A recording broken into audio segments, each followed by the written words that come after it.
Welcome back. We are continuing our trip through the Rock of Assure Foundation. We're up to NazActs Book 4, Chapter 31. And so we just finished speaking about a lot of information about demonology and the way that false religion leads to the possibility of demon possession, how to eliminate these demonic entities, and then that kind of brings us up to chapter 31. It says, "For whereas at first men worshiping a just and all-seeing God neither dared sin nor do injury to their neighbors, being persuaded that Yahweh sees the actions and movements of everyone. When religious worship was directed to lifeless images, concerning which they were certain that they were incapable of hearing or sight or motion, they began to sin licentiously, and to go forward to every crime, because they had no fear of suffering anything at the hands of those whom they worshipped as gods. Hence the madness of wars burst out, bringing plundering, pillaging, captivities, and liberty reduced to slavery. Every one as he could satisfied his lust and his covetousness, although no power can satisfy covetousness. For as fire, the more fuel it gets, the more extensively kindled and strengthened, so also the madness of covetousness is made greater and more vehement by means of those things which it acquires." So greed, in other words, is never satiated. It just increases the more you get.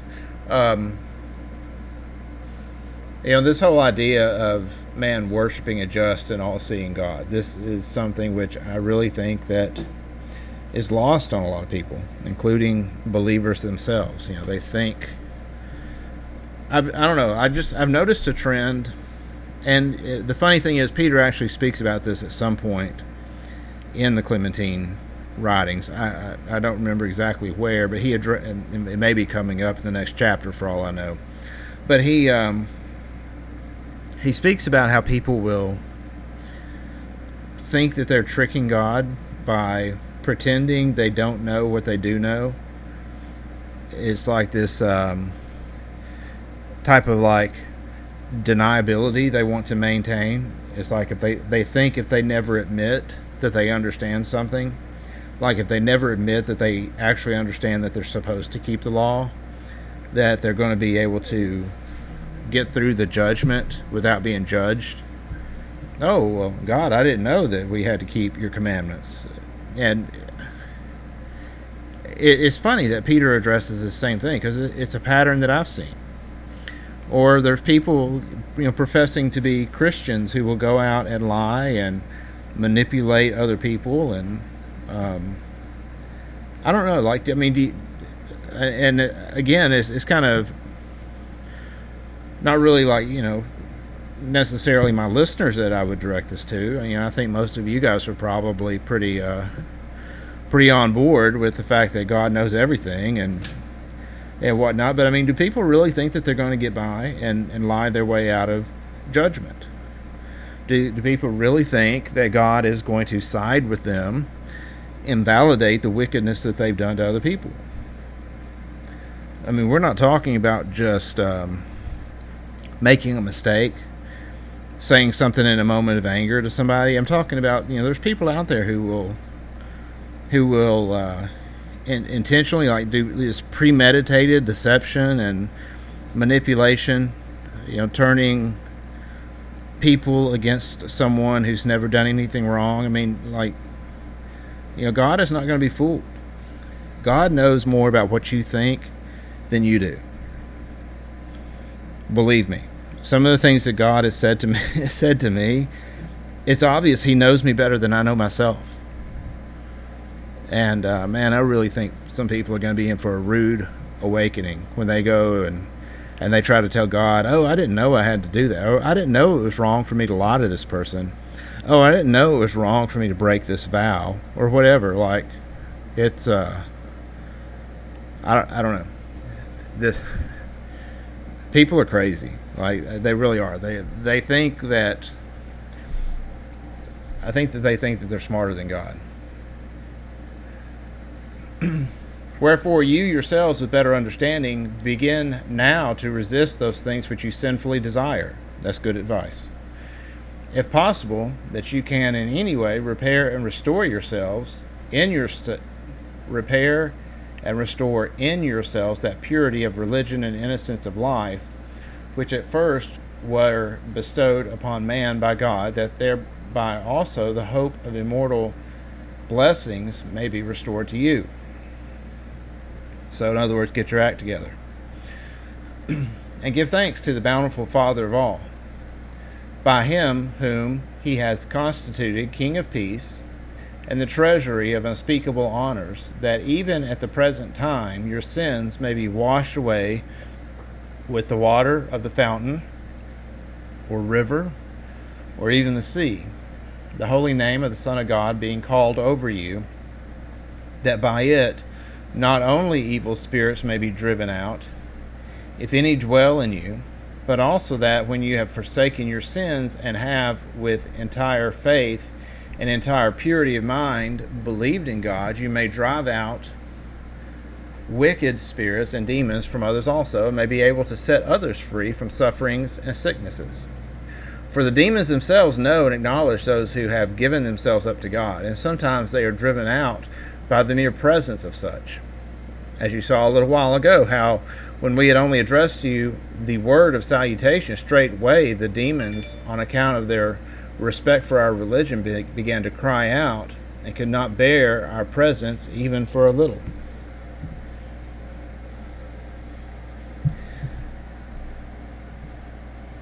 Is it then that we are of another and superior nature, and that therefore the demons are afraid of us? Nay, we are of one and the same nature with you, but we differ in religion. But if you will also be like us, we do not grudge it, but rather we exhort you, and wish you to be assured that when the same faith and religion and innocence of life shall be in you that is in us, you will have equal and the same power and virtue against demons, through God rewarding your faith. For as he who has soldiers under him, although he may be inferior, and they superior to him in strength, yet says to this one, go, and he goes, and to another, come, and he comes, and to another, do this, and he does it. And this he is able to do not by his own power, but by the fear of Caesar. So every obedient one commands the demons, although they seem to be much stronger than men, and that not by means of his own power, but by means of the power of God, who has put them in subjection.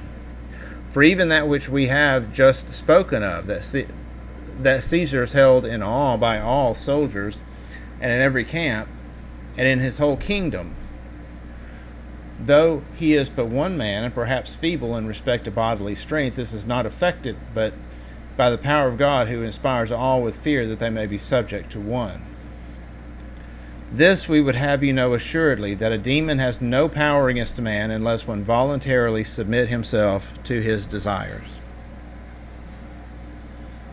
Whence even that one who is a prince of wickedness approached him, who, as we have said, is anointed King of peace, tempting him, and began to promise him all the glory of the world, because he knew that when he had offered this to others, for the sake of deceiving them, they had worshipped him. Therefore, impious as he was, and unmindful of himself, which indeed is a special peculiarity of wickedness, he presumed that he should be worshipped by him by whom he knew he was to be destroyed.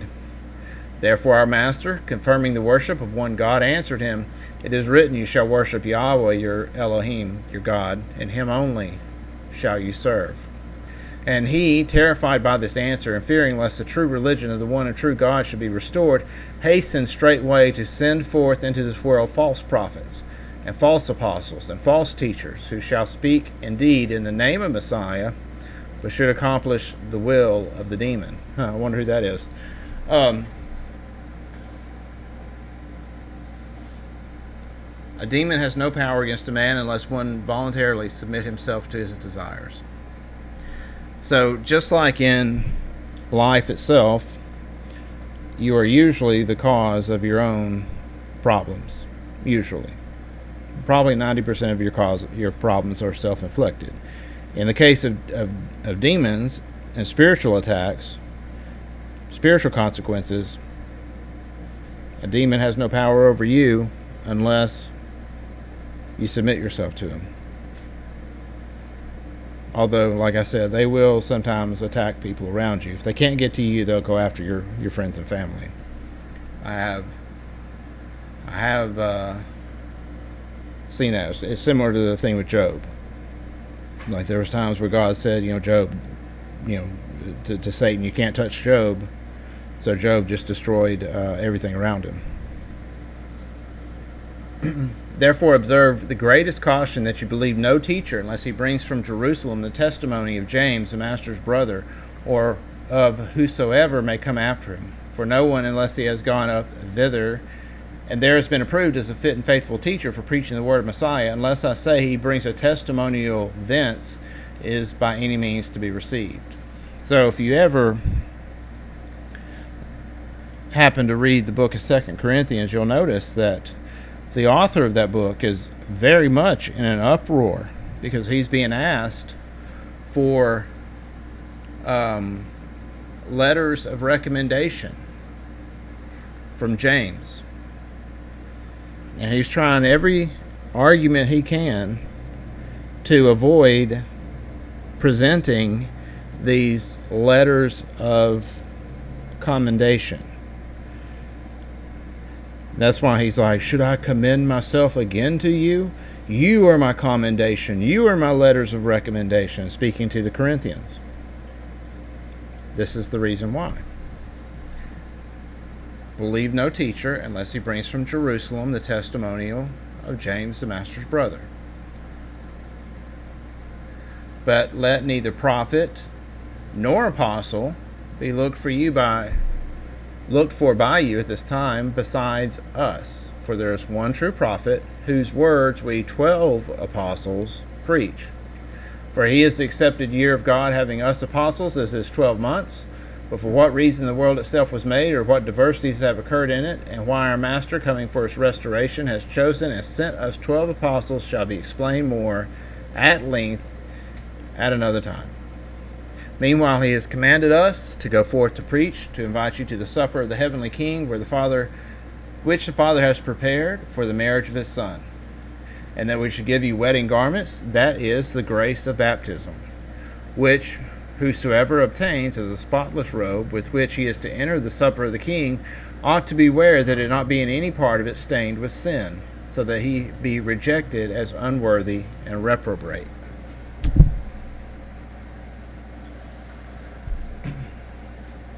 But the ways in which this garment may be spotted are these: if anyone withdraw from God the Father and Creator of all. Okay? So in other words, if you're baptized, you need to live without sin. You don't want your baptism stained with sin, because then you will be rejected as unworthy. So when you are baptized, you want to stay away from sin. If you withdraw from God by receiving another teacher besides Messiah, man, what about these people that put Paulos above Yeshua? They're staining their wedding garments. Who alone is the faithful and true prophet, and who hath sent us 12 apostles to preach the word. If anyone think otherwise, then worthily of the substance of the Godhead, which excels all things, these are the things which even fatally pollute the garment of baptism. Okay, so there goes your once saved, always saved belief. You can be saved through the grace of baptism, but you mess it up, it's like you were never baptized. You don't want to mess it up. But the things which pollute it in action are these: murders, adulteries, hatred, avarice, evil ambition. And the things which pollute it at once, the soul and the body, are these: to partake of the table of demons, that is, to taste things sacrificed, or blood, or a carcass which has been strangled. Okay, so this is similar to James's preparatory purity commands in Acts 15. Okay, so these are, the things you don't do. You don't want anything sacrificed, blood, or a carcass which has been strangled, and if there be anything else which has been offered to demons. But this, therefore, is the first step to you of 3, which step brings forth 30 commandments. So the first step is 30 commandments. These are just 4. The 4 purity commands of James. That's the first step. If you've watched my video on what was decided at the Acts 15 conference, I tell you in that video that it was just some purity commands, some initial purity commands. They're not the only things that you were required to do.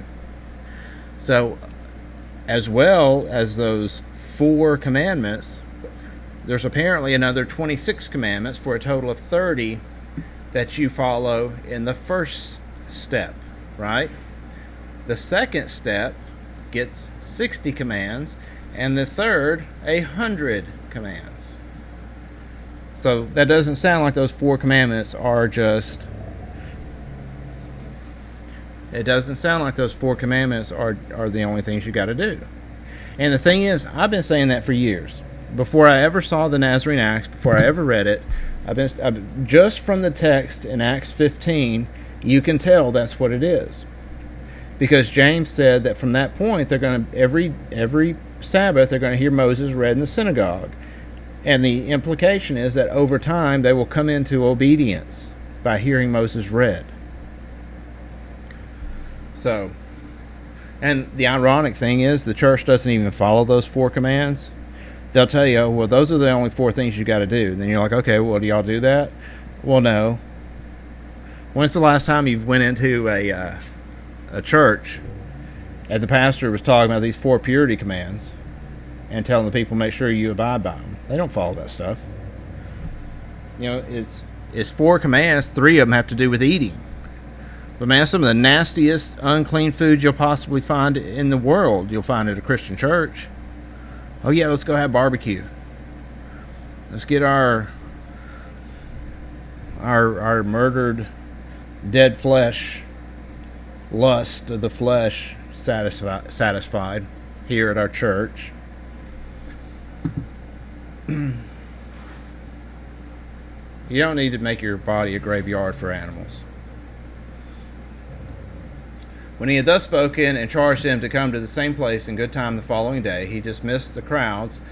And when they were unwilling to depart, Peter said to them, do me this courtesy because of my weariness from yesterday's journey. Depart for now, and we will meet in good time tomorrow. And so they departed with joy. But Peter, commanding me to withdraw a little for the purpose of prayer, afterwards ordered the couches to be spread in the part of the garden which was covered with shade, and everyone according to custom, recognizing the place of his own rank, we took food. Then, as there was still some portion of the day left, he conversed with us concerning the Master's miracles, and when evening was come, he entered his bedchamber and went to sleep. And so that brings us to the end of Book 4, so we will be picking it up in Book 5 next time. Thank you for listening. Shalom.